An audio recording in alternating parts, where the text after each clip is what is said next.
আমাদের সমর্থকরা বলেছে উল্টো ফুটে জুর যে গেট সেখানে আমি তো আমার চোখের সামনে নয়, দেখার সুযোগও ছিল না, কোথায় ঝোপঝাড় জঙ্গলে লুকিয়েছিল। তারপরে এদিক থেকে যেই যুবকরা তাড়া করলো, পতাকা ফেলে মমতা ব্যানার্জির ভাই কার্তিক ব্যানার্জির বাহিনী কোথায় যে পালালো আর খুঁজে পাওয়া গেল না। আমি তারপরেও 1 ঘন্টা এখানে বিচরণ করছি, ন্যাশনাল লাইব্রেরি রিডিং রুম দেখলাম।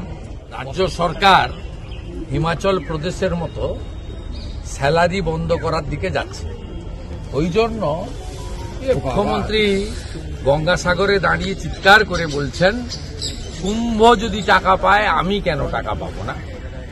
আর প্রদীপ মজুমদার যদি আজকে আপনাদেরকে বলে থাকেন, বোঝা যাচ্ছে যে চরম অর্থনৈতিক সংকটে এরা পড়েছে, যে কারণেই আলিপুর চিড়িয়াখানার পশু হসপিটালও বিক্রি করার পরিকল্পনা মমতা ব্যানার্জিরা নিচ্ছে।